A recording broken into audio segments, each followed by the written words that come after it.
सर्वांना नमस्कार। आज जे पुस्तक मी वाचते आहे ते आहे पितामह भीष्म। आपल्याला माहिती आहे महाभारतकालीन अतिशय महत्त्वाचं असं हे पात्र आहे। या पुस्तकाचे मूळ लेखक आहेत B.S. पांडुरंग राव आणि याचं अनुवादन केले श्रीमती इंदुमती ग पिंपरकर। पुस्तक वाचनाला सुरुवात करते आहे। पितामह भीष्म। भारतात पूर्वीच्या काळी द्वापार युगात सुप्रसिद्ध चंद्रवंशी राजांचे राज्य होते। राजा शांतनू हा त्यातील सर्वात प्रसिद्ध राजा होता। त्याच्या राजधानीचे नाव होते हस्तिनापूर। देवलोकांमध्ये अद्वितीय सौंदर्य लाभलेल्या गंगादेवीशी शांतनू राजाचा विवाह झाला होता। त्यांनी देवव्रत नावाच्या पुत्राला जन्म दिला, परंतु काही कारणाने आपला पुत्र देवव्रत ह्या शांतनूच्या स्वाधीन करून गंगादेवीला स्वर्गात परत जावे लागले। त्यानंतर गंगादेवी पृथ्वीवर कधीच परत आली नाही। शांतनूने आपल्या लहान मुलाचे संगोपन फार लाडाने केले। आई व वडील या उभय नात्याने त्याने मुलाला वाढविले। मुलाला वेदांचे व पुराणांचे शिक्षण देण्यासाठी त्याने मोठे विद्वान नेमले। त्या काळचे श्रेष्ठ धनुर्धारी भगवान परशुराम यांनी देवव्रतास धनुर्विद्या शिकविली। शांतनू स्वतः एक न्यायप्रिय राजा होता। सत्य आणि न्याय ह्याच्या आधारावर राज्य कसे चालवावे हे देवव्रत आपल्या वडिलांकडून शिकला। राज्यकारभार उत्तमपणे सांभाळण्यासाठी आवश्यक सर्व प्रकारचे शिक्षण देवव्रतास मिळाले। देवव्रताचे जीवन सर्व दृष्टीने सुखी होते, परंतु त्याच्या वडिलांनी त्याच्यासाठी आवश्यक त्या प्रत्येक गोष्टीची व्यवस्था करून दिली होती। त्यामुळे आपला सांभाळ करण्यासाठी शांतनूच्या रूपात स्वतः ईश्वरच पृथ्वीवर आले आहेत असे देवव्रतास वाटे। आदर्श राजास आवश्यक ते सर्व गुण देवव्रतात होते। योग्य वेळ प्राप्त झाल्यावर शांतनूने देवव्रताला युवराजपद दिले आणि आपला उत्तराधिकारी केले।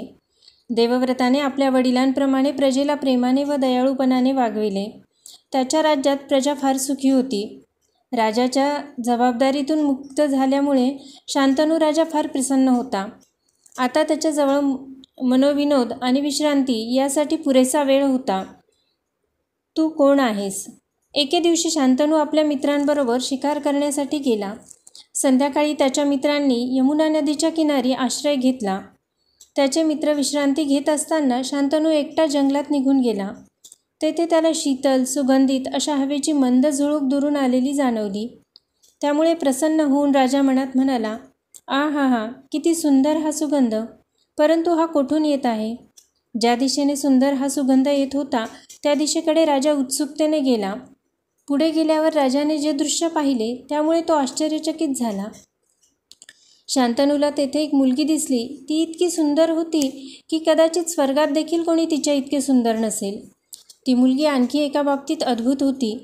तिच्या शरीरातून एक गोड असा सुगंध दरवळत होता। तिच्या सुगंधामुळे 9 मैलांचे क्षेत्र घमघमीत झाले होते।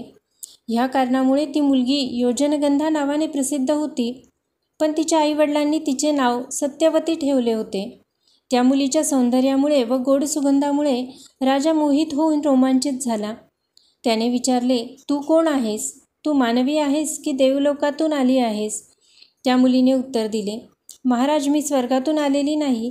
मी एक साधारण मानवी कन्या आहे। कोळ्यांचा पुढारी दशराज याची मी मुलगी आहे। मला सत्यवती किंवा योजनगंधा असे म्हणतात। शांतनूच्या मनात तिच्याबद्दल प्रेम उत्पन्न झाले। शांतनूने विचारले, सुंदरी, तू माझ्याशी लग्न करशील का? मी हस्तिनापूरचा राजा शांतनू आहे। माझ्याशी लग्न करून तू माझ्या राज्याची राणी होशील? हे ऐकून ती मुलगी लाजली। लाजेमुळे तिने आपली मान खाली घातली व म्हटले, राजाधिराज, मला वडील आहेत। जर त्यांनी संमती दिली तर आपण माझ्याशी लग्न करू शकता। आणि राजा काही म्हणण्यापूर्वीच ती तिथून निघून गेली। मी वडिलांच्या भूमिकेतून बोलत आहे। 1-2 दिवसातच शांतनू राजा दशराजकडे गेला व म्हणाला, मी सत्यवतीशी लग्न करू इच्छितो। हे ऐकून दशराजाला आश्चर्य वाटले। राजाच्या पुढे सत्यवतीची योग्यता काय आहे? एक राजा आपल्या मुलीशी लग्न करील हे कसे शक्य आहे? राजाला काय बरे उत्तर द्यावे असा संभ्रम त्याला पडला। शांतनूने दशराजाच्या मनातील गोंधळ ओळखला। राजाने त्याला आश्वासन दिले व म्हटले, कोणताही किंतु मनात न आणता तुझा विचार मला सांग। मी राजा आहे म्हणून घाबरू नकोस। मला तुमच्यापैकी एक समज। हे ऐकून दशराजला थोडासा धीर आला। तो म्हणाला, महाराज, आपण एक थोर नृपती आहात। मी आनंदाने मुलगी आपणास देईन, परंतु आपल्याला प्रथम पत्नीपासून एक मुलगा आहे। तो युवराज असून राज्याचा कारभारही चालवित आहे. यावर शांतनू राजा म्हणाला, पण त्यामुळे फरक काय पडेल? दशराजाच्या तोंडातून क्षणभर शब्दच फुटेना. थोडा थांबून तो दुःखी स्वरात म्हणाला, राजाधिराज, सत्यवती माझी मुलगी आहे. तिच्या सुखाची मला काळजी आहे. मी विचारात पडलोय की तिच्या मुलाचे पुढे काय होईल. अखेर युवराजपदी असलेला आपला मुलगाच राजा होईल ना. हे ऐकून राजा अवाक झाला. दशराज म्हणाला, माझ्या मुलीचा मुलगा जर राजा होणार असेल तर मी तयार आहे. आनंदाने माझ्या मुलीचे लग्न मी आपल्याशी करून देईल. कृपा करून माझ्यावर नाराज होऊ नका. मी आपली क्षमा मागतो. एका मुलीचा बाप म्हणून मी बोलत आहे. हे ऐकून शांतनूची मनस्थिती द्विधा झाली. एकीकडे सत्यवतीचे सौंदर्य त्याला आकर्षित करीत होते व तिच्याशी लग्न करण्यास तो अधीर झाला होता. त्याचबरोबर आपला प्रिय मुलगा देवव्रत याचा त्याला अतिशय अभिमान वाटत होता. त्याला कोणतेही दुःख होऊ नये अशी त्याची इच्छा होती. यामुळे त्याने दशराजाच्या म्हणण्यावर पुरेसा विचार केला व नंतर त्याने निश्चयाने म्हटले, दशराज, माझा मुलगा देवव्रत ह्याचा मला अभिमान आहे.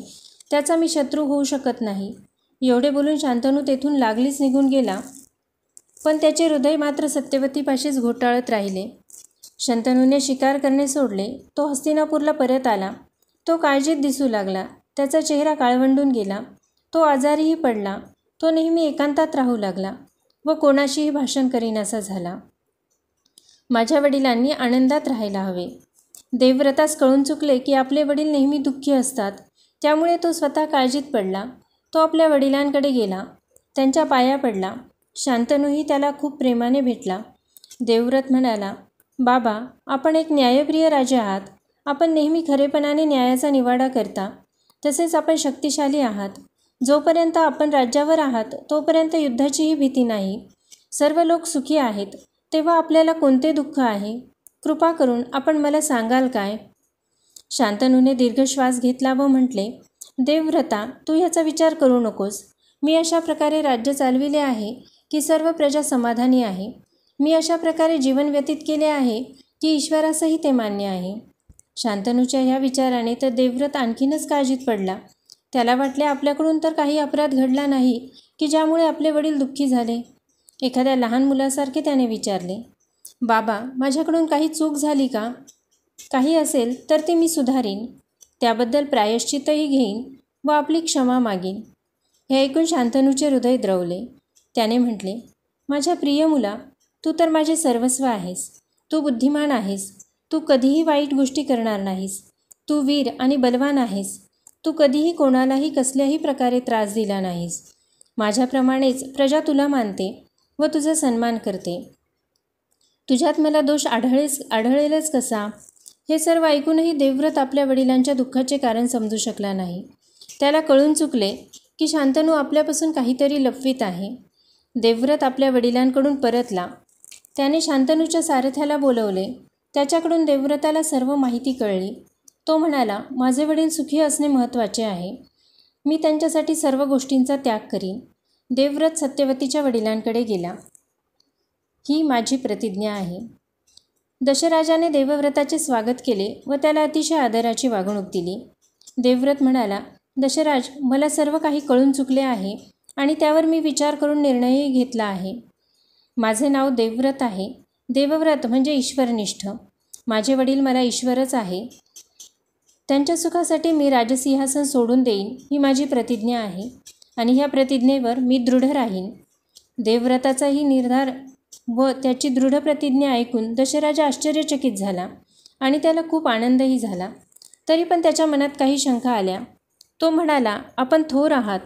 तुम्ही तुमच्या वचनाचे पालन कराल. परंतु राजसिंहासनासाठी तुमचा मुलगा माझ्या मुलीच्या मुलाशी भांडण करू शकेल. तेव्हा अशा परिस्थितीत काय होईल? हे ऐकून देवव्रत मोठ्याने हसला. त्याने दशराजाला विश्वासाने म्हटले, माझ्या वडिलांसाठी मी राज्यसिंहासन सोडून देण्याची प्रतिज्ञा घेतलेली आहे. आता मला देवतेसमान असलेल्या माझ्या आईसाठी मी आणखी एक शपथ घेतो. पृथ्वी, आई, सूर्य व चंद्र माझे साक्षीदार आहेत. माझ्या आईवडिलांना स्मरून प्रतिज्ञा करतो की मी कधीही लग्न करणार नाही. सर्व स्त्रिया मला मातेसमान आहेत. ही माझी दृढ प्रतिज्ञा आहे. हे वचन ऐकून दशराज क्षणभर पुन्हा स्तंभित झाला. त्याचे पूर्ण समाधान झाले. तो आपल्या मुलीचे लग्न शांतनू राजाशी करण्यास आनंदाने तयार झाला. आपल्या मुलाच्या प्रतिज्ञेबाबत ऐकून शांतनूही आश्चर्यचकित होऊन गेला. त्याने त्याची खूप प्रशंसा केली. शांतनू म्हणाला, मुला, तू जी शपथ घेतली आहे ती भीष्म प्रतिज्ञा आहे. तुझा दृढ निश्चय अद्वितीय आहे. ह्यानंतर तू भीष्म या नावाने ओळखला जाशील. मी तुला वर देतो की तुझ्या इच्छेप्रमाणे तुला मृत्यू येईल. तुझ्या इच्छेसाठी मृत्यू तुझी वाट पाहील. तू इच्छामरणी होशील. अशा प्रकारे देवव्रत भीष्म म्हणून जगात प्रसिद्ध झाला. सत्यवती शांतनू राजाची राणी झाली. भीष्माचा सात्विक आनंद अलौकिक होता, कारण त्याने त्याच्या वडिलांना सुखी केले होते. भीष्म सत्यवतीपाशी गेले व हात जोडून म्हणाले, आई, आपण मला गंगादेवीसारख्याच आई समान आहात. मला आज्ञा द्या. कृपा करून कुठलाही संकोच करू नका. मी आपल्या इच्छेचे आनंदाने पालन करीन. सत्यवती हे ऐकून खूप आनंदित झाली. तिने म्हटले, मुला, माहीत आहे की तू सत्याचे पालन करशील. सत्यवती आणि शांतनू राजाच्या सर्व कारभार भीष्मावर सोपवून आनंदाने आपले जीवन व्यतीत करू लागले. सत्यवतीला 2 मुलगे झाले. त्यांची नावे होते चित्रांगद व विचित्रवीर्य. काही काळानंतर शांतनू राजा मरण पावला. सत्यवती दुःखात डुबून गेली. तिने आपल्या 2 मुलांना भीष्माच्या देखरेखीखाली रक्षणाखाली सोपवून दिले. भीष्माने एका पवित्र कर्तव्याच्या भावनेने ही जबाबदारी स्वीकारली. आपल्या भावंडांना त्याने विविध शास्त्रांचे आणि राज्यकारभाराचे शिक्षण दिले. समयानुसार चित्रांगद मोठा झाला तेव्हा भीष्म सत्यवतीजवळ जाऊन म्हणाला, चित्रांगद आता राजा होण्यास योग्य झाला आहे. आपली परवानगी असेल तर त्याला राज्याभिषेक करता येईल. सत्यवतीने उत्तर दिले, मुला, त्याला पूर्णपणे मी तुझ्या स्वाधीन केले आहे. त्याचे कल्याण तुझ्या हातात आहे. तुझी इच्छा असेल तर चित्रांगदाला राजा कर. चित्रांगदाला राज्याभिषेक झाला. चित्रांगदाने राज्याचे सूत्र स्वीकारले. भीष्म त्याला म्हणाला, बंधो, तू बुद्धिमान व बलवान हो. आपल्या वडिलांसारखाच सदाचारी व चांगला राजा हो. चित्रांगदाने भीष्माच्या उपदेशाचे पालन केले. भीष्माच्या निदर्शनाखाली त्याने न्यायपूर्वक राज्य केले. परंतु तो फार काळ राज्य करू शकला नाही. शत्रूंशी सामना करताना त्याला वीरगती प्राप्त झाली. यामुळे सत्यवती फार दुःखी झाली. भीष्माने पुन्हा आपल्या वचनाचे पालन केले. सत्यवतीच्या संमतीनुसार त्याने विचित्रवीर्यास राजसिंहासनावर बसविले. विचित्रवीर्याचे वय विवाहयोग्य झाले होते.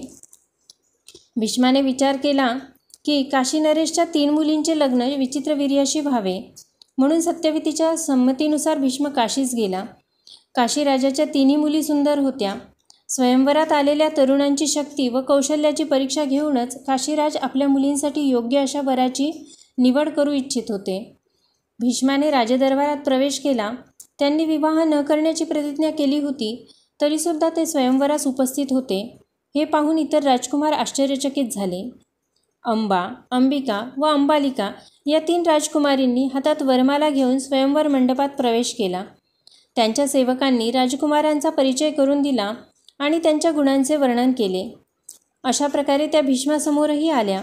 राजकुमारांमध्ये आपसात कुजबूज होऊ लागली की भीष्माने तर कधीही लग्न करणार नाही अशी प्रतिज्ञा केली होती, मग हा येथे हजर का आहे? किती लज्जास्पद गोष्ट आहे ही. हे ऐकताच भीष्म एकदम रागाने संतप्त झाला. त्याच्या डोळ्यात भयंकर क्रोध दिसू लागला. सिंहाप्रमाणे गरजून तो म्हणाला, युवराजगणांनो, ऐका. मी लग्न न करण्याची प्रतिज्ञा केलेली आहे व मी कधीही लग्न करणार नाही. परंतु माझा एक भाऊ आहे, विचित्रवीर्य. तो मला माझ्या प्राणासारखाच प्रिय आहे. त्याच्यासाठी वधू मिळविण्याकरता मी इथे आलो आहे. तो एक सद्गुणी राजा आहे, बलवान आहे आणि सुंदरही आहे. येथे येणे त्याच्या प्रतिष्ठेला अनुसरून होणार नाही, म्हणून मी त्याच्या वतीने येथे आलो आहे. आता मी या राजकन्यांना हस्तिनापूरला घेऊन जात आहे. त्या विचित्रवीर्याशी विवाह करतील. आपणापैकी जो वीर असेल त्याने माझ्याशी युद्ध करावे व माझा पराभव करूनच या राजकन्यांना जिंकून घ्यावे. फक्त शाल्वराजा सोडून भीष्माशी सामना करण्याचे कोणीही धाडस केले नाही. शाल्वराजा उभा राहून मोठ्याने म्हणाला, भीष्म, येथे फक्त तूच योद्धा नाहीस. ये, युद्ध कर. मग निर्णय लागेल की कोण बलवान आहे. भीष्माने शाल्वालाच नव्हे तर शाल्वाच्या बाजूने असणाऱ्या सर्व राजकुमारांचा पराभव केला. शाल्वराज आणि इतर राजकुमार पळाले. काशीराजाने आनंदाने आपल्या 3 मुली अंबा, अंबिका व अंबालिका भीष्माकडे सोपविल्या. तेव्हा अंबा भीष्माला म्हणाली, आपण एक न्यायप्रिय व्यक्ती आहात. मला मार्गदर्शन करा. माझे शाल्वराजावर प्रेम आहे व मी त्याच्याशी विवाह करू इच्छिते. तेव्हा सांगा, मी काय करायला हवे. भीष्म फार दयाळू होता. तो म्हणाला, मी तुला मोकळीक देतो, तू शाल्वराजाशी लग्न कर आणि सुखी हो. अंबा भीष्माचे आभार मानून शाल्वाकडे गेली. युद्धक्षेत्रात पराजय झाल्यामुळे तो निराश झाला होता. अंबेला पाहून लाजेने त्याने आपली मान खाली घातली. तो म्हणाला, भीष्माने माझा काल पराभव केला आहे, आता तू त्याची आहेस. अंबा ते ऐकून भीष्माकडे परत आली. त्याच्या पायावर पडून तिने शाल्व जे म्हणाला ते सर्व सांगितले. अंबा पुढे म्हणाली, तुम्ही दयाळू पुरुष आहात. शाल्वराजाने माझा त्याग केलेला आहे. माझे वडील माझा पुन्हा स्वीकार करणार नाहीत. केवळ आपणच मला मदत करू शकता. मला निराश करू नका. भीष्मा असहाय्य होऊन गेले. ते आपल्या प्रतिज्ञेचा भंग करू शकत नव्हते.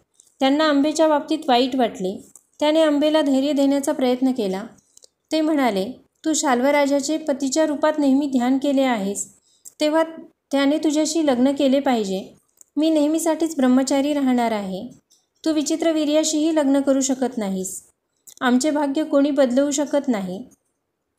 अंबा अधिकच दुःखी झाली.